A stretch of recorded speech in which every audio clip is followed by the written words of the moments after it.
सहनाववतु सहनौ भुनक्तु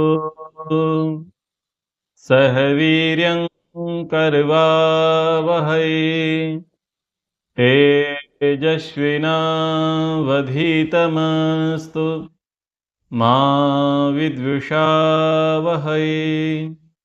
ओम शांति शांति शांति। मुंडक उपनिषद के तृतीय मुंडक के प्रथम खंड का आज हम स्वाध्याय आरंभ करेंगे। मुंडक उपनिषद के द्वितीय मुंडक के द्वितीय खंड में ब्रह्म की प्राप्ति के मार्ग के विषय में बताया कि ईश्वर को किस प्रकार से प्राप्त किया जा सकता है और ईश्वर कहाँ रहता है। अब जीवात्मा एवं परमात्मा के संबंधों के विषय में यहां बताने का प्रयास किया जा रहा है ऋषि के द्वारा। प्रथम मुंडक में जो मकड़ी के जाले वाला प्रसंग आया, उससे क्या किया, अद्वैतवाद वालों ने अद्वैतवाद की सिद्धि करने का प्रयास किया।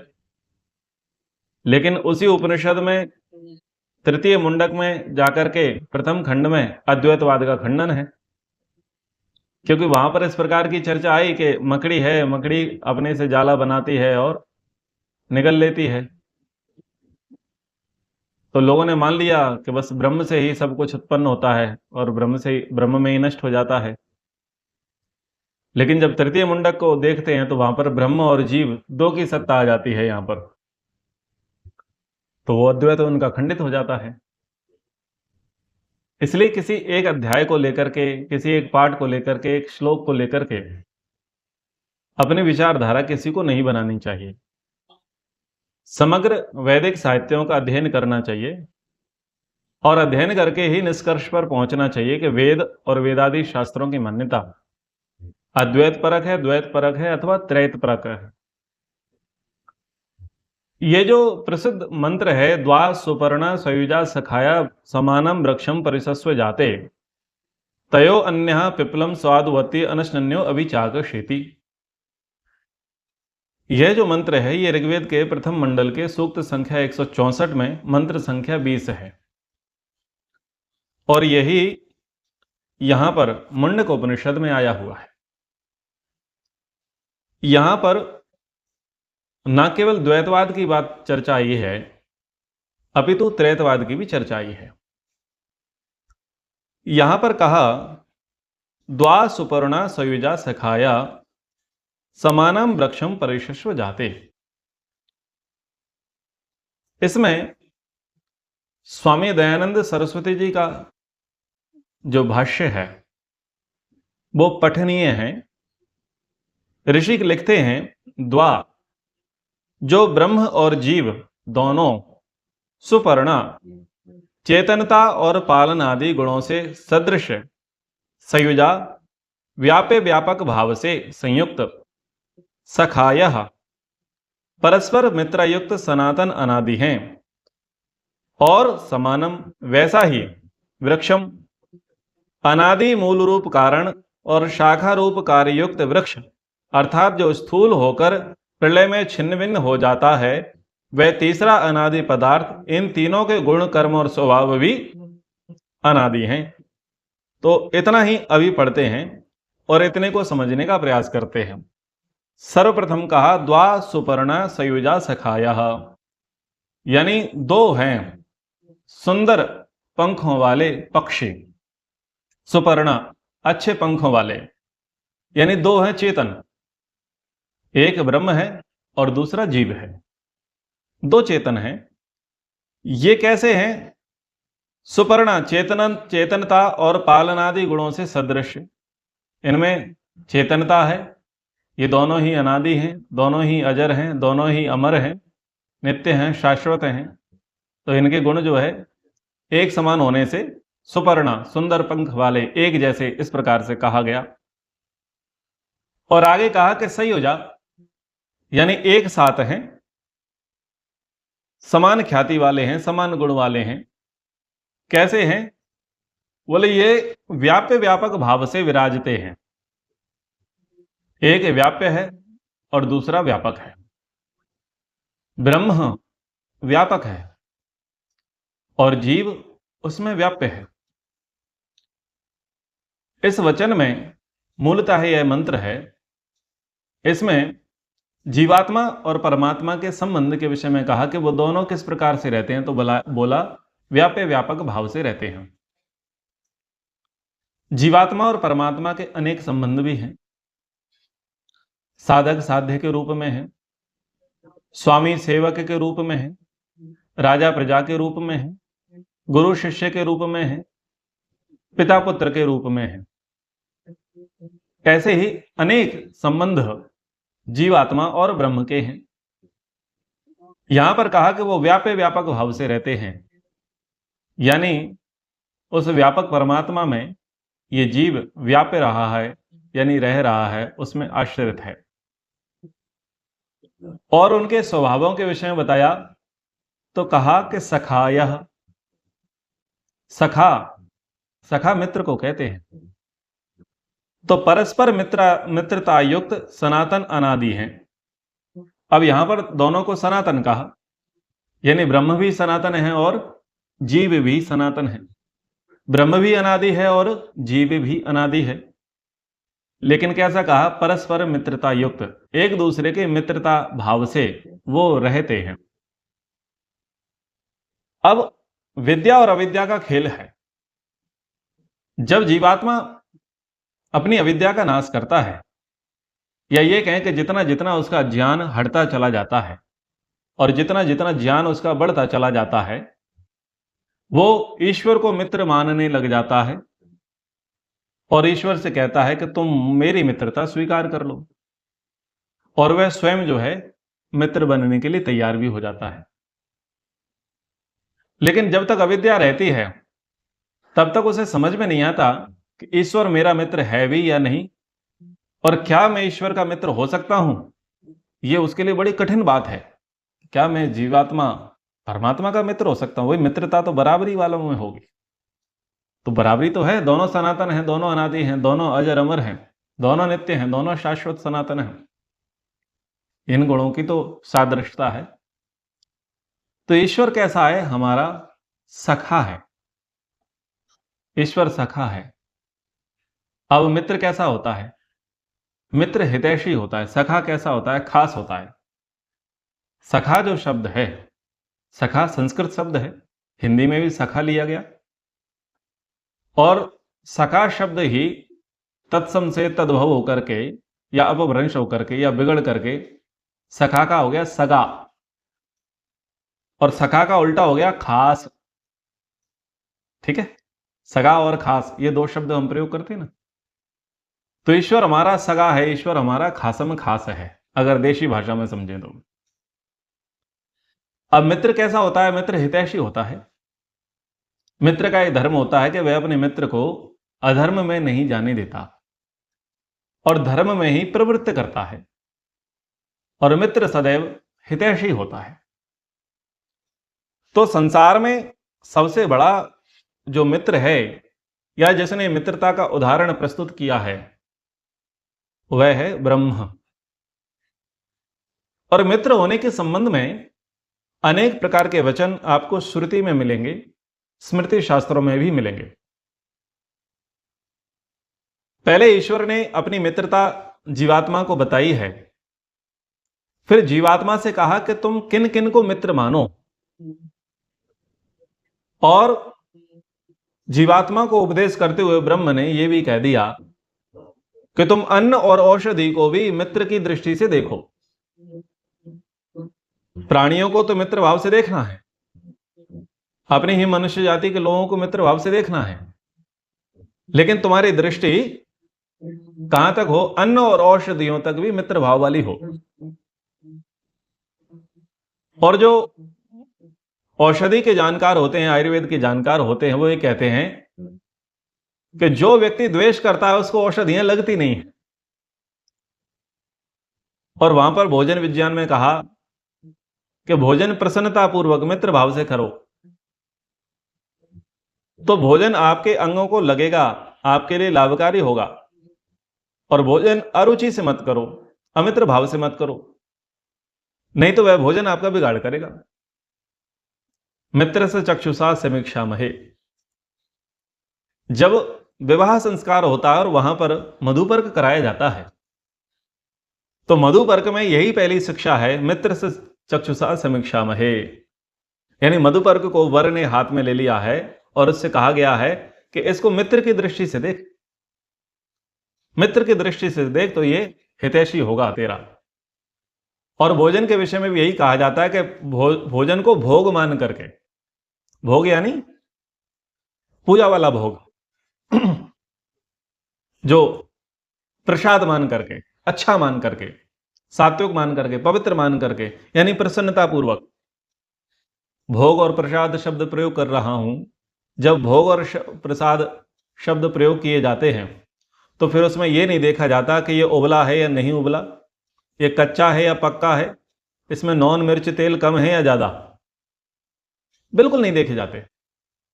और ना ये देखे जाते कि वो हाथ में दिया है, पत्तल में दिया है, कटोरी में दिया है, दोने में दिया है, और ना ये देखा जाता कि हम खड़े हैं या बैठे हैं। जब भोग और प्रसाद की बात आती है तो हमारे भारत में उसको श्रद्धा से पहले मस्तिष्क पर लगाते हैं, ये मस्तिष्क पर लगाते हैं और फिर उसे ग्रहण करते हैं और प्रभु प्रसाद मान करके, यानी उसमें ना नुकुर हलंत विसर्ग मीन मेख नहीं निकलते। तो वो एक शिक्षा दी है एक प्रकार से, मित्र से चक्षुषा समीक्षा महे, कि मित्र की दृष्टि से देखो ताकि वो आपके लिए लाभकारी हो, हितकारी हो।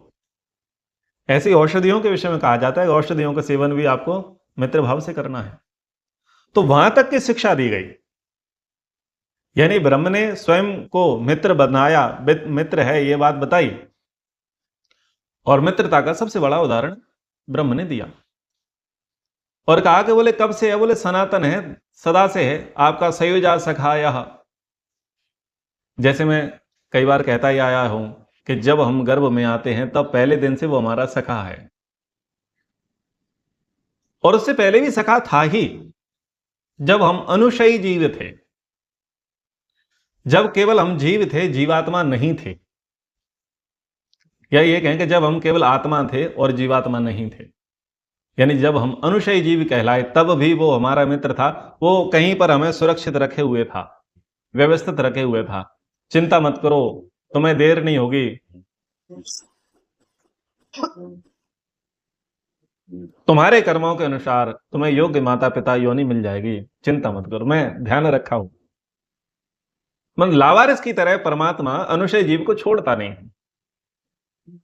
और जब उस अनुशयी जीव को जीवात्मा बनाता है, यानी गर्भ में आधान करता है, तो पहले दिन से ही, पहले ही क्षण से वो उसकी सेवा में लग जाता है, उसकी सहायता करने में लग जाता है। गर्भ में उसका विकास ब्रह्म ही करा रहा होता है, किस भाव से? मित्र भाव से। और जब गर्भ से बाहर निकलता है तब भी मित्र भाव से प्रभु रक्षा कर रहा है, सहायता कर रहा है। और जब बड़ा होता है, अपने पैरों पर थोड़ा खड़ा होता है, तो भय लज्जा शंका आनंद उत्साह प्रीति, ये सब क्या है? ये मित्रता के लक्षण है। मित्र का धर्म है कि वह अपने मित्र को सन्मार्ग पर लेकर के जाए, धर्म में चलावे, अधर्म से दूर करे, दोषों को हटावे, बुराइयों से बचावे, ये मित्र का धर्म होता है। तो ईश्वर हमारा सबसे बड़ा खासम खास है, सगे वाला है, यानी मित्र है। सयोजा सखायः, वो सबसे बड़ा मित्र है। समानम वृक्षम परिशस्व जाते, लेकिन दोनों कहां पर हैं? दोनों मित्र कहां हैं? सुपर्ण सुंदर पंखों वाले पक्षी कहां पर बैठे हैं? समानम वृक्षम, एक वृक्ष पर बैठे हैं। ये वृक्ष क्या है? ये प्रकृति की विकृति है। इसके विषय में ऋषि दयानंद ने कहा, अनादि मूल रूप कारण और शाखा रूप कार्य युक्त वृक्ष, अर्थात जो स्थूल होकर प्रलय में छिन्न भिन्न हो जाता है, वह तीसरा अनादि पदार्थ, इन तीनों के गुण कर्म और स्वभाव भी अनादि हैं। तो वो जो वृक्ष है, यानी वृक्ष क्या है? यहां पर संसार है, और संसार रूपी वृक्ष पर तोते दो बैठे हैं, दो सुंदर पक्षी बैठे हैं। एक जीवात्मा है और दूसरा परमात्मा है। क्या कर रहे हैं? तयो अन्यः पिप्लम स्वादुवती अनश्नन्यो अभिचाकशीति। तयो अन्यः, इन जीव और ब्रह्म में से एक तो जीव है, वह इस वृक्ष रूप संसार में पाप पुण्य रूपी फलों को स्वादवत्ती अच्छे प्रकार से भोगता है। यानी इस वृक्ष के जो फल और फूल हैं, इनका क्या कर रहा है? भक्षण कर रहा है, रमण कर रहा है, इनको खा रहा है, फल फूलों को, उनमें स्वाद ले रहा है, सकाम कर्म कर रहा है, कर्मों के फलों को भोग रहा है। और दूसरा कैसा है? बोले अनशनन। जो आप अनशन सुनते ना, अनशन पर बैठे हैं। कौन बैठे हैं? बोले अन्ना हजारे अनशन पर बैठे हैं। और अनशन को जब कठिन हो गया शब्द बोलना, तो बोले भूख हड़ताल। अब मूल शब्द क्या है? अनशनन। अनशनन का अनशन। भाषा का अपना प्रभाव है। जिस क्षेत्र में प्रयोग किया जाएगा, उस क्षेत्र के एक वातावरण के अनुसार भाषा का प्रोनाउंसिएशन होता है। एक तो स्वादवत्ती, एक तो स्वाद ले रहा है, और दूसरा किस पर बैठा है? अनशनन, यानी वो नहीं खा रहा। और दूसरा परमात्मा कर्मों के फलों को अनशनन, ना भोगता हुआ, चारों ओर भीतर बाहर सर्वत्र प्रकाशमान हो रहा है। वो नहीं खाता। ईश्वर ना करता है ना भोगता है। जैसा करता जीव है, वैसा करता ब्रह्म नहीं। जैसा भोगता जीव है, वैसा भोगता ब्रह्म नहीं।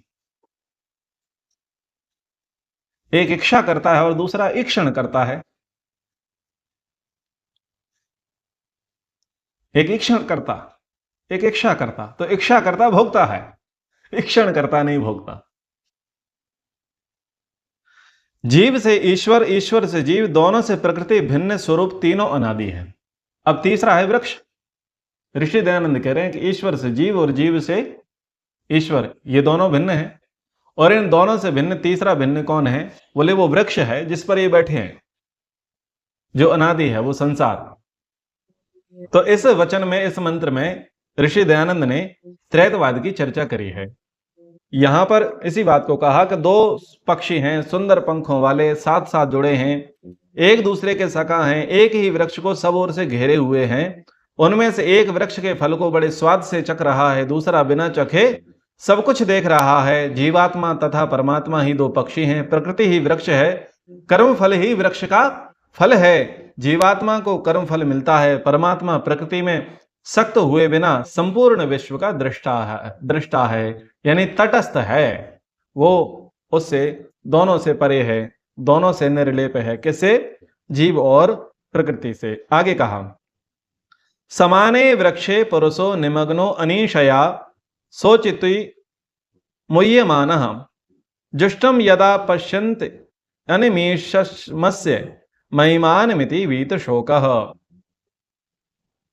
वृक्ष, प्रकृति रूपी वृक्ष तो दोनों के लिए समान ही है, परंतु जीवात्मा तो उसके फल को देख करके विवश हो जाता है। आगे का प्रसंग कह रहे हैं, सामर्थ्यहीन हो जाता है, उसी के खाने में निमग्न हो जाता है, और पीछे अपनी मूर्खता पर पछताने लगता है। और परमात्मा, बोले परमात्मा प्रकृति रूपी वृक्ष के फल को नहीं खाता और फिर भी भोक्ता बना हुआ है। संपूर्ण प्रकृति उसी की उपासना में लीन है। जीवात्मा जब परमात्मा की महिमा को देख लेता है, तब वह शोक करना, पछताना छोड़ देता है।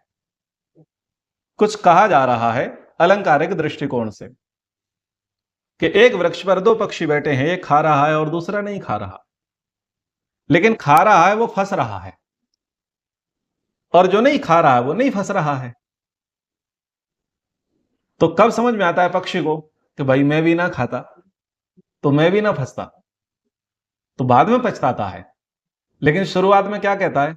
अच्छे हैं, मीठे हैं, रसदार हैं, मिठास से भरे पड़े हैं, स्वाद से भरे पड़े हैं, खाएंगे खाएंगे। अगला कहता है कि भाई मत खा।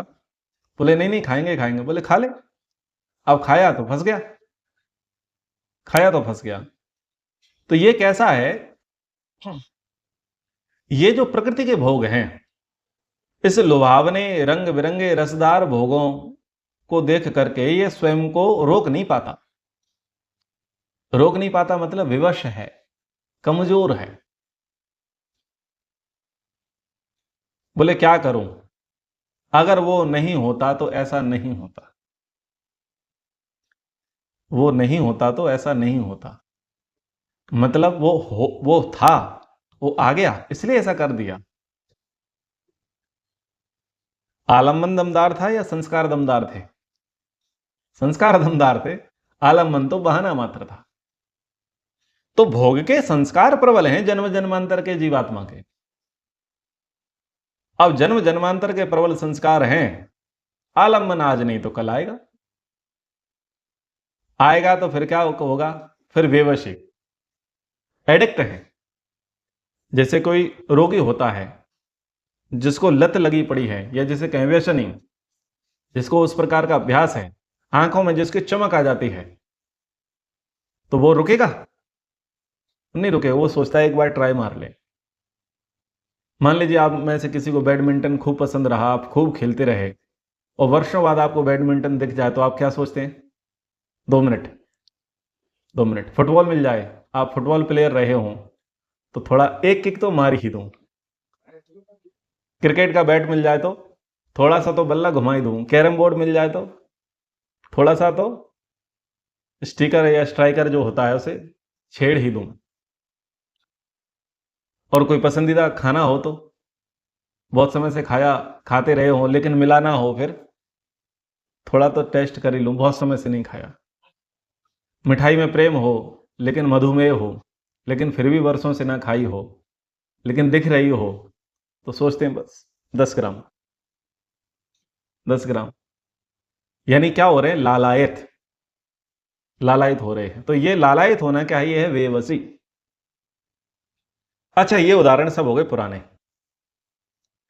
बड़ा उदाहरण है मोबाइल। ये सबसे बड़ा उदाहरण है, और सब पर, आम और खास सब पर बैठता है। ब्रह्मचारी से लेकर के सन्यासी, शूद्र से लेकर ब्राह्मण, बच्चे से लेकर के बूढ़े, इसके संस्कार तगड़े हैं। 1 मिनट के लिए कोई व्यक्ति आपको रील्स की लिंक भेजे कि जरा ये देखना, तो 90% से अधिक लोग वो होंगे जो केवल उसे नहीं देखते होंगे,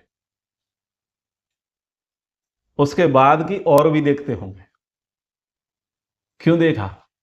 आलम्बन, और उसके देखने के संस्कार पहले से थे। और उससे कहा कि आ जाओ, बोले 2 मिनट में आता हूं। तब तक कुछ 10-20 रील्स स्क्रॉल कर ली। और ये रोग कैसा है कि डॉक्टर के हाथ में इंजेक्शन है और दूसरे हाथ में फोन है। ये रोग ऐसा है कि वो जो कान में लगाता है ना, उसको भी लिए बैठा है और इसको भी लिए बैठा है। इवन ऐसा है कि थानेदार FIR लिख रहा है लेकिन बाएं हाथ में फोन है। बहुत बुरी स्थिति है, बहुत बुरी स्थिति है। यजमान आहुति के लिए बैठा है और बाएं हाथ में फोन है। ब्राह्मण उपदेश करने के लिए बैठा है, सीधे हाथ में किताब है और बाएं हाथ में फोन है। और भोजन, एक हाथ में चम्मच है और दूसरे हाथ में फोन है। ये क्या है? ये बेबसी है। तो उस बेबसी को बता रहे हैं कि जीवात्मा बेबस है। जैसे ये बेबसी बता दी है, ये भी तो हमारी बेबसियां हैं। तो वसी उसी व्यवस्था को देख करके, क्योंकि सामर्थ्य नहीं है उससे लड़ने का, अनशनन, उपवास करने का सामर्थ्य नहीं है। देखो ये शायद उपवास यहीं से चला है कि एक खा रहा है, दूसरा उपवास कर रहा है, तन और मन दोनों से। ये उपवास क्या करता है? सामर्थ्य को बढ़ाता है। इसलिए उपवास करना चाहिए। अनशनन यानी नहीं खाओ, मतलब जो करते आ रहे थे उसे कुछ समय के लिए मत करो। अनशनन, अपना सामर्थ्य बढ़ाओ, केवल खाने की बात नहीं। और तुम्हारे सामने लोग कर रहे होंगे लेकिन तुम मत करो। अनशनन, भीतर से भी इच्छा मत करो। अनशनन, तन और मन दोनों प्रकार से। इससे क्या बोले? सामर्थ्य बढ़ेगा। ट्रेन में यात्रा कर रहे हैं, 10 लोग फोन चला रहे हैं, तुम मत चलाओ। कम से कम 1 घंटे तो अपने आप को रोक के रखो। यह है अनशनन। तन और मन से इच्छा नहीं रखनी। कुछ तो क्या होता है, बलात्पूर्वक तन को रोक दिया जाता है, नहीं करूंगा, लेकिन मन में क्या होता है, मन में इच्छाएं होती है। इस बात को कहा गीता में, भोजन को तो छोड़ दे पर ना भूले स्वाद, अर्जुन ऐसा त्याग है केवल मिथ्यावाद। भोजन छोड़ दिया, कह दिया भाई मेरा तो उपवास है, लेकिन स्वाद नहीं भूल रहा है। सुगंध आ रही है, पूछ रहा है आज बना क्या, क्यों, अनशनन। जब उपवास की घोषणा कर दी है तो ये क्यों पूछना किचन में क्या बना है, अनशनन, यानी अपने सामर्थ्य को बढ़ाओ। तो बीच बीच में अनशनन, यानी एक को खाता हुआ देख करके तुम निराहारी रहने का अभ्यास करो। क्या खाता, यानी इंद्रिय का भोग, वही भोग जो भोग तुम्हें प्रिय है, वही संस्कार जो उसमें भी है, वही आलम्बन जो उसके सामने भी हो तुम्हारे सामने भी है। बोले कैसे रहो, बोले दृष्टा, दृष्टा, वेट एंड वॉच, तटस्थ रहो, और तटस्थ रह करके उसको भोगते हुए देखो। ठीक है भाई, तू भोग, मैं देखता हूं, और देखते हैं तुझे कितनी प्राप्ति होती है, कितनी उपलब्धि होती है, कितना तुझे लाभ होता है। तो यह भाव भी यहीं से आता है कि इस प्रकार का अभ्यास करें तो प्रकृति रूपी वृक्ष पर ये दोनों बैठे तो हैं समान रूप से, परंतु जीवात्मा क्या कर रहा है, उस प्रकृति रूपी वृक्ष के फलों का भोग कर रहा है। क्यों भोग कर रहा है, बोले बेबस है, सामर्थ्यहीन है। सामर्थ्यहीन होने के कारण से भोग कर रहा है, और भोग से क्या उत्पन्न हो रहा है, शोक, रोग, दुख उत्पन्न हो रहे हैं। फिर वो पछताता है, दुखी होता है, सोचता है कि भाई अनशनन मैं भी रह लेता, मैं भी इसका भोग ना करता। फिर वो देख रहा है कि भाई ये अनशनन है, एक एग्जाम्पल भी तो चाहिए, एक कोई प्रेरणा भी तो चाहिए, एक कोई उदाहरण भी तो चाहिए। तो उसके लिए उदाहरण, उसके लिए प्रेरणा कौन बना बैठा है, उसका मित्र ईश्वर ब्रह्म बना बैठा है। और जब उसे देखता है, उसकी महिमा को देखता है, उसके सामर्थ्य को देखता है, तो फिर वह शोक से रहित हो जाता है और पछताना छोड़ देता है। क्या शोक, हमने नहीं खाया, हमको खाने को नहीं मिला, ये शोक। और पछताना क्या, बोले हमने खा लिया तो परेशान हो गए। तो ये जो दोनों प्रकार की स्थिति है, शोक और पछतावे की, एक भोग करने से पहले की स्थिति है और एक भोग करने के बाद की स्थिति, शोक और पछतावा। बोले ये ब्रह्म भी तो शोक और पछतावे से परे है और प्रसन्न है, तो मैं भी हो सकता हूं शोक और पछतावे से परे। इसलिए उदाहरण तो जीवन में होने चाहिए, उदाहरणों से प्रेरणा मिलती है, एक सामर्थ्य बढ़ता है। और ये अच्छी बात यहां पर हमें समझ में आई, यदा पश्यः पश्यते रुक्म वर्णम कर्तारम ईशम पुरुषम ब्रह्म योनिम तदा विद्वान पुण्य पापे विधूय निरंजनः परमम साम्यम उपैति।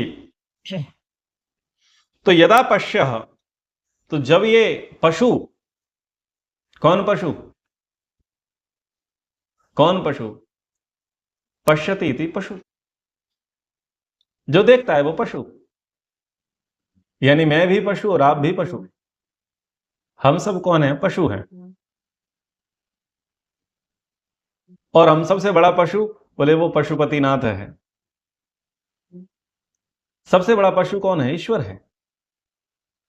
एक जगह हमारा शिविर चल रहा था धाम में ही, मैंने पूछ लिया शिविरार्थियों से, बताओ क्या तुम पशु हो।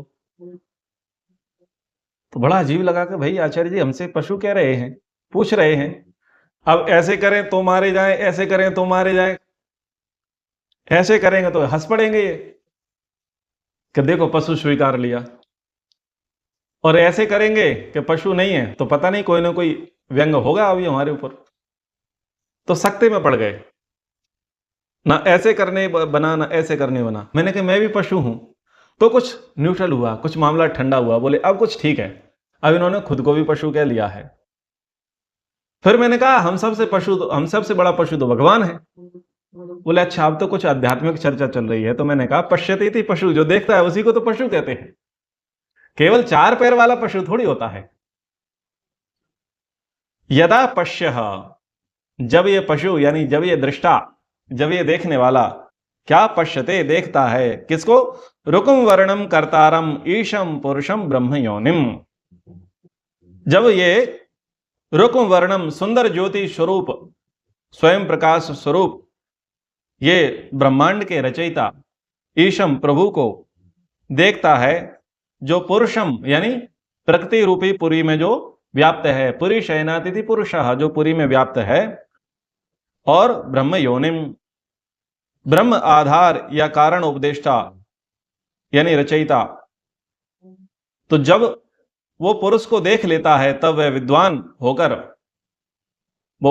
होकर के यानी ब्रह्म योनि को प्राप्त करके, तदा विद्वान पुण्य पापे विधूय, तब वह विद्वान होकर पाप और पुण्य को छोड़कर निरंजनः परमं साम्यम उपैति, वो निरंजन हो जाता है, अंजन हो जाता है। अंजन शब्द और निरंजन शब्द, अंजन नाम नहीं रखना चाहिए, नाम रखना हो तो निरंजन रखना चाहिए।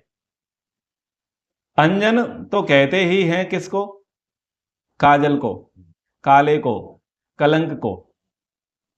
अंजन आंखों में सुरमा लगाते हैं ना काला काला, वो उसी को कहते हैं अंजन यानी काला, कलंक। निरंजन, निरंजन कैसा है, निष्कलंक, निर्दोष, शुद्ध। तो वो विद्वान पाप पुण्य को छोड़ करके निरंजन हो जाता है, यानी वो शोक मोह राग द्वेष से अलग हो जाता है। अंजन से वो निरंजन हो जाता है विद्वान होकर के, यानी तत्वज्ञानी होकर के। और परमम साम्यम एति, परम समता को प्राप्त कर लेता है। परम समता यानी शांति को प्राप्त कर लेता है, वो उपद्रव से रहित हो जाता है, वो दुखी नहीं होता, वो शांति को प्राप्त कर लेता है, सुख को प्राप्त कर लेता है, यानी वो ब्रह्म को प्राप्त कर लेता है। उपद्रव कब तक है, जब तक राग है, द्वेष है, मोह है, शोक है, तभी तक दुख है।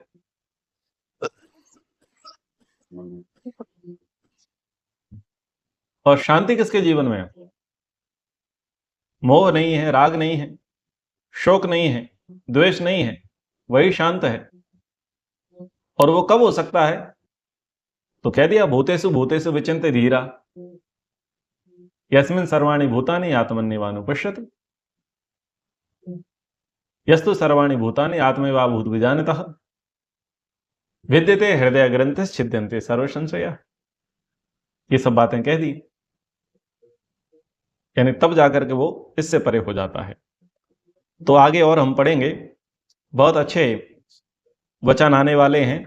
जो लोग एग्जाम में लिखते हैं सत्यमेव जयते नानृतम, तो पूछा जाता है एग्जाम में, बोले कौन से उपनिषद से आता है, ऑप्शन आते हैं मुंडक उपनिषद, मांडुक उपनिषद, ऐत्रेय उपनिषद, तैत्रेय उपनिषद। तो सही उत्तर होता है मुंडक उपनिषद। और कहां पर लिखा है सत्यमेव जयते, सर्वाधिक जो न्यायालय हैं वहां पर लिखा रहता है सत्यमेव जयते। तो इस प्रसंग को भी, सत्य के प्रसंग को हम आगे पढ़ेंगे। अभी के लिए विराम करते हैं। एक बार ओम का उच्चारण। ओ